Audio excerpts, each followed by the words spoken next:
Hi friends, welcome back to Candela Study Circle. നമ്മൾ ഈ ഒരു വീഡിയോയിൽ നോക്കാൻ പോകുന്നത് ഇന്ത്യൻ എയർഫോഴ്സ് അഗ്നിവീർ വായു ഇൻടേക്ക് 2026ൻ്റെ നോട്ടിഫിക്കേഷൻ വീഡിയോ ആണ്.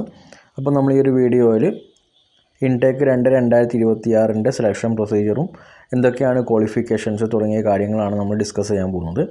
ആദ്യമായിട്ടാണ് നിങ്ങൾ ഈ ചാനലിലെ വീഡിയോ കാണുന്നതെങ്കിൽ തീർച്ചയായിട്ടും ചാനൽ സബ്സ്ക്രൈബ് ചെയ്യുക. ഡിഫൻസ് ജോലിക്ക് പ്രിപ്പയർ ചെയ്യുന്ന നിങ്ങളുടെ ഫ്രണ്ട്സിനും ഈ ഒരു വീഡിയോ ഷെയർ ചെയ്ത് കൊടുക്കുക.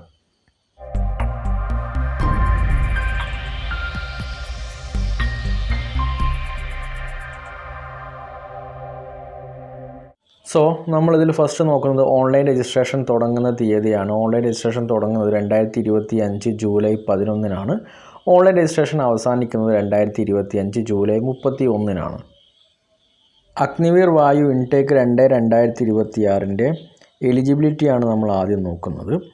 അപ്പം അൺമാരീഡ് ആയിട്ടുള്ള ഇന്ത്യയിലെ ആൺകുട്ടികൾക്കും പെൺകുട്ടികൾക്കുമാണ് അഗ്നിവീർ വായു 2026ലേക്ക് അപേക്ഷിക്കാൻ പറ്റുന്നത്. ഇതിൽ ഓൺലൈൻ ടെസ്റ്റ് ആരംഭിക്കുന്നത്, കമ്പ്യൂട്ടർ ബേസ്ഡ് ടെസ്റ്റ് ആരംഭിക്കുന്നത് 25 സെപ്റ്റംബർ 2025-നാണ്. പിന്നെ ഓൺലൈൻ രജിസ്ട്രേഷൻ തുടങ്ങുന്നത് നമ്മൾ ഓൾറെഡി ഡിസ്കസ് ചെയ്തിട്ടുണ്ടായിരുന്നു. 2025 ജൂലൈ 11 മുതൽ 2025 ജൂലൈ 31-ന് ക്ലോസ് ചെയ്യും. രജിസ്ട്രേഷൻ ചെയ്യേണ്ട വെബ്സൈറ്റ് agnipadvayu.cdac.in എന്ന വെബ്സൈറ്റിലൂടെയാണ്. എലിജിബിലിറ്റി ക്രൈറ്റീരിയയിൽ ഡേറ്റ് ഓഫ് ബർത്ത് ബ്ലോക്കാണ്. അപ്പം ആർക്കൊക്കെ അപേക്ഷിക്കാം? 2005 ജൂലൈ 2-നും 2009 ജനുവരി 2-നും ഇടയിൽ ജനിച്ചവർക്കും ഈ ഒരു ദിവസത്തിൽ ജനിച്ചവർക്കാണ് ഈ ഒരു അഗ്നിവീർ വായു ഇൻടേക്ക് 2026 കോഴ്സിലേക്ക് അപേക്ഷിക്കാൻ പറ്റുന്നത്. പിന്നെ സെലക്ഷൻ പ്രൊസീജിയർ എല്ലാം കഴിഞ്ഞിട്ടുണ്ടെങ്കിൽ ലാസ്റ്റ് ഫൈനൽ സ്റ്റേജിൽ 21 വയസ്സിൽ നിങ്ങളുടെ പ്രായം കവിയാൻ പാടില്ല. നെക്സ്റ്റ് മെറിറ്റൽ സ്റ്റാറ്റസ് ആൻഡ് പ്രഗ്നൻസിയാണ്. അഗ്നിവീർ വായുവിലേക്ക് അപേക്ഷിക്കുന്ന ആൺകുട്ടികളാണെങ്കിലും പെൺകുട്ടികളാണെങ്കിലും അവിവാഹിതരായിരിക്കണം. നമ്മൾ ട്രെയിനിങ് സമയത്ത് ഒരിക്കലും പോയിട്ട് കല്യാണം കഴിക്കാൻ സാധിക്കില്ല. അങ്ങനെ കല്യാണം കഴിക്കുകയാണെങ്കിൽ സർവീസിൽ നിന്ന് പിരിച്ചുവിടും. ഇനി പ്രഗ്നൻസിയുമായി ബന്ധപ്പെട്ടുള്ള കാര്യം കൂടെ പറയുന്നുണ്ട്. പെൺകുട്ടികൾ സർവീസിനിടയിൽ പ്രഗ്നൻ്റ് ആയിട്ടുണ്ടെങ്കിൽ അതും സർവീസിൽ നിന്ന് ഡിസ്ചാർജ് ചെയ്യാൻ കാരണമാകും. അടുത്തത് എഡ്യൂക്കേഷണൽ ക്വാളിഫിക്കേഷനാണ്. അപ്പം ഇന്ത്യൻ എയർഫോഴ്സിൽ അഗ്നിവീർ വായു ഗ്രൂപ്പ് എക്സ് ഉണ്ട്, ഗ്രൂപ്പ് വൈ ഉണ്ട്. ഗ്രൂപ്പ് എക്സ് എന്ന് പറഞ്ഞാൽ സയൻസ് സബ്ജക്റ്റാണ്. അപ്പോൾ സയൻസ് സബ്ജക്റ്റിലേക്കുള്ള എഡ്യൂക്കേഷണൽ ക്വാളിഫിക്കേഷന് നമ്മൾ +2 പാസ്സായിരിക്കണം. +2 ഫിസിക്സും മാത്സും എടുത്ത് പഠിച്ചവർക്കാണ് ഗ്രൂപ്പ് എക്സിലോട്ട് അപ്ലൈ ചെയ്യാൻ പറ്റുന്നത്. അപ്പോൾ മൊത്തമായിട്ട് 50% മാർക്ക് നേടിയിരിക്കണം. പിന്നെ ഇംഗ്ലീഷിൽ മാത്രം 50% മാർക്ക് നേടിയിരിക്കണം. ഇനി അല്ലെങ്കിൽ മറ്റൊരു ക്വാളിഫിക്കേഷൻ പറയുന്നത് 3 വർഷത്തെ എഞ്ചിനീയറിംഗ് ഡിപ്ലോമയാണ്. അത് പറയുന്ന കോഴ്സ് ബ്രാഞ്ചസ് പറയുന്നുണ്ട്: mechanical, electrical, electronics, automobile, computer science, instrumentation technology, information technology തുടങ്ങിയ ബ്രാഞ്ചസിലുള്ളവർക്കാണ് ഈ ഒരു ഗ്രൂപ്പ് എക്സിലോട്ട് അപ്ലൈ ചെയ്യാൻ പറ്റുന്നത്. ഇനി 2 ഇയർ വൊക്കേഷണൽ കോഴ്സ്, അതായത് VHSC പഠിച്ചവർക്കും ഗ്രൂപ്പ് എക്സിലോട്ട് അപ്ലൈ ചെയ്യാം. VHSCയിൽ ഫിസിക്സും മാത്തമാറ്റിക്സും പഠിച്ചിരിക്കണം, കൂടെ ഇംഗ്ലീഷും. അതും മൊത്തമായിട്ട് 50% മാർക്കും ഇംഗ്ലീഷിന് മാത്രമായിട്ട് 50% മാർക്കും കൂടെ നേടിയിട്ടുണ്ടെങ്കിൽ ഗ്രൂപ്പ് എക്സിലോട്ട് അപ്ലൈ ചെയ്യാൻ പറ്റുള്ളൂ. നെക്സ്റ്റ് അതർ ദാൻ സയൻസ് സബ്ജക്റ്റിൻ്റെ എഡ്യൂക്കേഷൻ ക്വാളിഫിക്കേഷൻ, അതായത് ഗ്രൂപ്പ് വൈയുടെ എഡ്യൂക്കേഷൻ ക്വാളിഫിക്കേഷനാണ്. +2 പാസ്സാവണം, ടോട്ടൽ 50% മാർക്ക് നേടിയിരിക്കണം, കൂടാതെ ഇംഗ്ലീഷിന് മാത്രമായിട്ട് 50% മാർക്ക് നേടിയിരിക്കണം. അല്ലെങ്കിൽ VHSC പഠിച്ച ആൾക്കും ഈ ഒരു കോഴ്സിലോട്ട് അപ്ലൈ ചെയ്യാം. അതിൽ ഇംഗ്ലീഷ് നിർബന്ധമായിട്ടും പഠിച്ചിരിക്കണം. ടോട്ടൽ 50% മാർക്കും ഇംഗ്ലീഷിന് 50% മാർക്കും നേടിയിരിക്കണം. ഗ്രൂപ്പ് എക്സിലോട്ട് അപ്ലൈ ചെയ്യുന്നവർക്ക് ഗ്രൂപ്പ് വൈയിലേക്കും അപ്ലൈ ചെയ്യാം. അതായത് ഗ്രൂപ്പ് എക്സിൻ്റെയും ഗ്രൂപ്പ് വൈയുടെയും എക്സാം ഒരു ദിവസം തന്നെയാണ് നടക്കുന്നത്.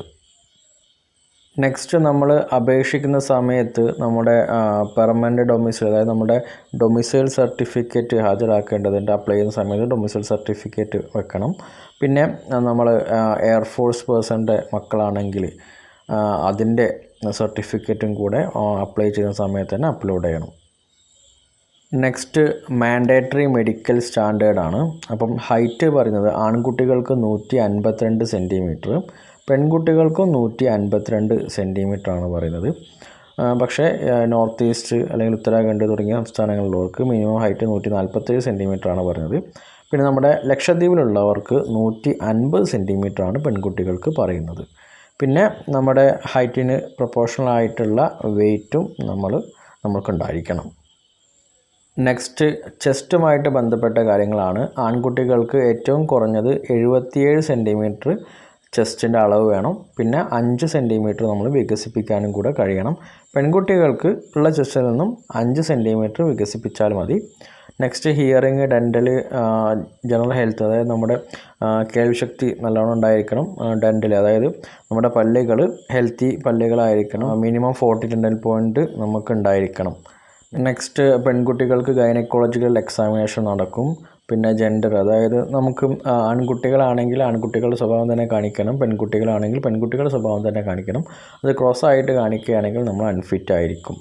പിന്നെ പ്രഗ്നൻസി, നമ്മൾ പെൺകുട്ടികൾ ഈ ഒരു മെഡിക്കൽ ചെക്കപ്പിൻ്റെ സമയത്ത് പ്രഗ്നൻ്റ് ആയിട്ടുണ്ടെങ്കിൽ അവർ അൺഫിറ്റ് ആയിരിക്കും. നെക്സ്റ്റ് വിഷ്വൽ സ്റ്റാൻഡേർഡ്സ് ഇവിടെ കൊടുത്തിട്ടുണ്ട് ടേബിളിൽ.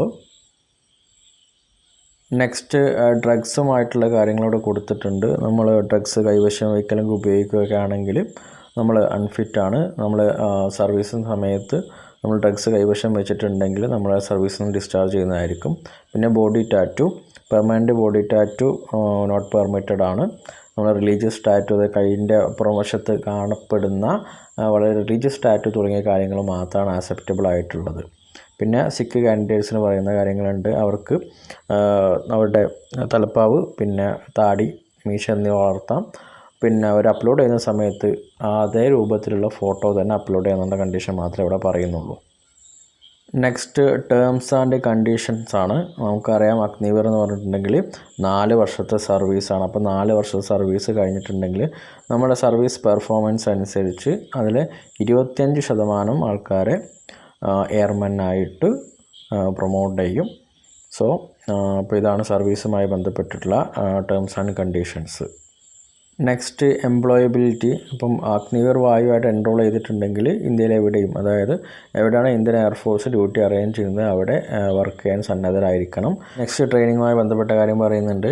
നെക്സ്റ്റ് ലീവ്, ആനുവലായിട്ട് നമുക്കൊരു വർഷം 30 ദിവസമാണ് ആകെ കിട്ടുന്ന ലീവ്. പിന്നെ സിക്ക് ലീവ്, നമുക്ക് എന്തെങ്കിലും ആരോഗ്യപരമായിട്ടുള്ള ബുദ്ധിമുട്ടുകൾ ഉണ്ടാവുകയാണെങ്കിൽ ഡോക്ടർ നിർദ്ദേശിക്കുകയാണെങ്കിൽ മാത്രം നമുക്ക് എന്തെങ്കിലും സിക്ക് ലീവ് അനുവദിക്കും. പിന്നെ മെഡിക്കൽ ആൻഡ് CST ഫെസിലിറ്റീസ്, നമുക്ക് മെഡിക്കൽ ഫെസിലിറ്റി അവൈലബിൾ ആണ് സർവീസിലാകുന്ന സമയത്ത്. പിന്നെ നമുക്ക് ക്യാൻറ്റീൻ ഫെസിലിറ്റീസൊക്കെ അവൈലബിൾ ആണ്. നെക്സ്റ്റ് പേ ആൻഡ് അലവൻസസ് ഒക്കെ ഇവിടെ കൊടുത്തിട്ടുണ്ട്. നമുക്ക് 30,000 പെർ മന്താണ് നമുക്ക് കിട്ടുന്നത്. പിന്നെ അതിൻ്റെ ടേബിൾ കൃത്യമായിട്ട് ഇവിടെ കൊടുത്തിട്ടുണ്ട്. ഇൻ ഹാൻഡ് കിട്ടുന്നതും എത്രയാണ് കോൺട്രിബ്യൂട്ടറി ആയിട്ട് വരുന്നതും. അവസാനം നമ്മൾ പിരിഞ്ഞു പോരുന്ന സമയത്ത് അപ്രോക്സിമേറ്റ് 10.04 ലാക്കാണ് നമുക്ക് കിട്ടുന്നത്. നെക്സ്റ്റ് സീക്വൻസ് ഓഫ് എക്സാമിനേഷൻ ആണ്. അപ്പോൾ എക്സാമിനേഷൻ സമയത്ത് mobile phone, smart watch, electronic devices അങ്ങനെയുള്ള കാര്യങ്ങളൊന്നും നമുക്ക് എക്സാം ഹോളിലേക്ക് കൊണ്ടുപോകാൻ പാടില്ല. അപ്പം അത് കയറ്റിയിട്ടുണ്ടെങ്കിൽ നമ്മൾ എക്സാമിൽ നിന്നും ഡീബാർ ചെയ്യപ്പെടും. ഇനി ഫേസ് 1 വരുന്നത് ഓൺലൈൻ ടെസ്റ്റാണ്. നമുക്കറിയാം കമ്പ്യൂട്ടർ ബേസ്ഡ് എക്സാമാണ് ഉണ്ടാവുന്നത്. സോ സയൻസ് സബ്ജക്റ്റിന് 60 മാർക്കിൻ്റെ എക്സാം ആയിരിക്കും. അതിൽ ഫിസിക്സ്, മാത്തമാറ്റിക്സ്, ഇംഗ്ലീഷ് എന്നിവ ഉൾപ്പെട്ടിട്ടുള്ള എക്സാം ആയിരിക്കും ഉണ്ടാവുന്നത്. ദെൻ അതർ ദാൻ സയൻസ് സബ്ജക്റ്റിന് ഉണ്ടാവുന്നത് 45 മിനിറ്റിൻ്റെ എക്സാമാണ്. അതിൽ ഇംഗ്ലീഷ്, പിന്നെ റീസണിങ് ആൻഡ് ജനറൽ അവെയർനെസ് ആണ് ഉണ്ടായിരിക്കുന്നത്. ഡീറ്റെയിൽഡ് ആയിട്ടുള്ള സിലബസ് നമ്മൾ ഓൾറെഡി വീഡിയോ അപ്ലോഡ് ചെയ്തിട്ടുണ്ട്. അതിൻ്റെ ലിങ്ക് ഞാൻ ഡിസ്ക്രിപ്ഷനിൽ നൽകുന്നുണ്ട്. അടുത്തത് ഗ്രൂപ്പ് എക്സിലോട്ടും ഗ്രൂപ്പ് വൈയിലോട്ടും അപ്ലൈ ചെയ്യുന്നവർക്ക് 85 മിനിറ്റിൻ്റെ എക്സാം ആയിരിക്കും ഉണ്ടാവുന്നത്. അതിൻ്റെ എഴുതേണ്ട സബ്ജക്റ്റ് ഫിസിക്സ്, മാത്തമാറ്റിക്സ്, ഇംഗ്ലീഷ്, പിന്നെ രാഗ ആണ് ഉണ്ടാവുന്നത്. അടുത്തത് എക്സാമുമായി ബന്ധപ്പെട്ടിട്ട് ഓരോ ക്വസ്റ്റ്യനും ശരി ഉത്തരത്തിന് 1 മാർക്ക് വീതമാണ് ഉണ്ടാവുന്നത്. അറ്റൻഡ് ചെയ്യാത്ത ക്വസ്റ്റ്യന് 0 മാർക്കാണ്. ഇനി നമുക്ക് നെഗറ്റീവ് മാർക്ക് ഉണ്ട്. ഓരോ തെറ്റുത്തരത്തിനും നമ്മുടെ കിട്ടിയ മാർക്കിൽ നിന്നും 0.25 മാർക്ക് കുറയ്ക്കുന്നതായിരിക്കും. നെക്സ്റ്റ് ഫേസ് 2ൻ്റെ കാര്യങ്ങളാണ്. ഫേസ് 1 ആയിട്ടുള്ള കമ്പ്യൂട്ടർ ബേസ്ഡ് ടെസ്റ്റിൽ നമ്മൾ പാസ്സായിട്ടുണ്ടെങ്കിൽ നമ്മൾ ഫേസ് 2ലേക്ക് കടക്കും. അതിൻ്റെ റിസൾട്ട് എല്ലാം വരുന്നത് agnipathvayu.cdac.in എന്ന വെബ്സൈറ്റിലൂടെയാണ്. ഇപ്പോൾ നിങ്ങൾ സെക്കൻഡ് സ്റ്റേജിലേക്കുള്ള ഹോൾ ടിക്കറ്റ് എല്ലാം ഡൗൺലോഡ് ചെയ്യുന്നത് ഇതേ വെബ്സൈറ്റിലൂടെയാണ്. സോ ഇനി ഫേസ് 2ൻ്റെ കാര്യങ്ങളാണ് നമ്മൾ ഡിസ്കസ് ചെയ്യുന്നത്. ഫേസ് 2ൽ ആദ്യം നമ്മുടെ ഡോക്യുമെൻ്റ് വെരിഫിക്കേഷനാണ്. നമ്മുടെ എല്ലാ ഒറിജിനൽ സർട്ടിഫിക്കറ്റും അവിടെ വെരിഫൈ ചെയ്യും. അതിനുശേഷം ഫിസിക്കൽ ഫിറ്റ്നസ് ടെസ്റ്റ്, അതായത് PFT. ഇപ്പോൾ ഇവിടെ ഫസ്റ്റ് വരുന്നത് 1.6 കിലോമീറ്റർ റണ്ണിങ് ആണ്. അത് ആൺകുട്ടികൾക്ക് അത് 7 മിനിറ്റ് കൊണ്ട് കവർ ചെയ്യണം, പെൺകുട്ടികൾക്ക് അത് 8 മിനിറ്റ് കൊണ്ടാണ് കവർ ചെയ്യേണ്ടത്. നെക്സ്റ്റ് ആൺകുട്ടികൾക്കുള്ള ബാക്കി ഫിസിക്കൽ ഫിറ്റ്നസ് ടെസ്റ്റുകളാണ്. 10 പുഷപ്പ് അത് 1 മിനിറ്റ് കൊണ്ട് നമ്മൾ ചെയ്യണം. 10 സിറ്റപ്പും അതും 1 മിനിറ്റ് കൊണ്ട് ചെയ്യണം. 20 സ്ക്വാട്സും 1 മിനിറ്റ് കൊണ്ട് ചെയ്യണം. നെക്സ്റ്റ് പെൺകുട്ടികൾക്കുള്ളത് 10 സിറ്റപ്പാണ്. അത് 1 മിനിറ്റ് 30 സെക്കൻഡ് കൊണ്ട് ചെയ്താൽ മതി. 15 സ്ക്വാട്സും അത് 1 മിനിറ്റ് കൊണ്ട് ചെയ്താൽ മതി. പിന്നെ ഈ ഒരു ഫിസിക്കൽ ഫിറ്റ്നസ് ടെസ്റ്റ് നമുക്ക് ആവശ്യമായിട്ടുള്ള ഷൂ, ട്രാക്ക് സ്യൂട്ട് തുടങ്ങിയ കാര്യങ്ങളൊക്കെ നമ്മൾ തന്നെ കൊണ്ടുപോകണം. ഫിസിക്കൽ ഫിറ്റ്നസ് ടെസ്റ്റ് കഴിഞ്ഞതിന് ശേഷം അഡാപ്റ്റബിലിറ്റി ടെസ്റ്റ് 1ഉം അഡാപ്റ്റബിലിറ്റി ടെസ്റ്റ് 2ആണ് ഉണ്ടാവുക. നെക്സ്റ്റ് മൂന്നാമതായിട്ട് വരുന്നത് മെഡിക്കൽ എക്സാമിനേഷനാണ്. നമ്മുടെ ശരീരം കൃത്യമായിട്ട് പരിശോധിക്കും. അതാണ് മെഡിക്കൽ എക്സാമിനേഷൻ ഉണ്ടാകുന്നത്. മെഡിക്കൽ ടെസ്റ്റിൽ വിവിധയിലും ടെസ്റ്റുകൾ പറയുന്നുണ്ട്. ഈ ടെസ്റ്റുകളൊക്കെ നമ്മുടെ മെഡിക്കൽ ഫിറ്റ്നസ് ടെസ്റ്റിൽ ചെയ്യുന്നതാണ്.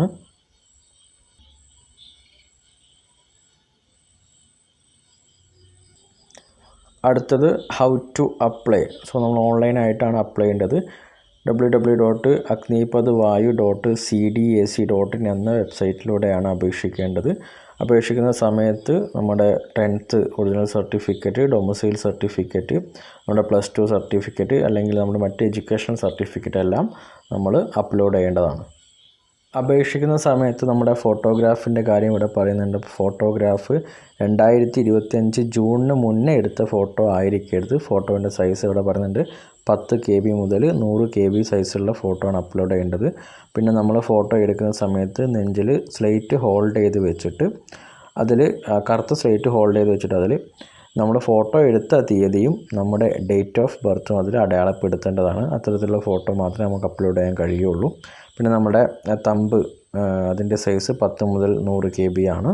പിന്നെ കാൻഡിഡേറ്റിൻ്റെ സിഗ്നേച്ചർ അതും 10 മുതൽ 100 KB സൈസിലുള്ള ഫോട്ടോ ആണ് അപ്ലോഡ് ചെയ്യേണ്ടത്.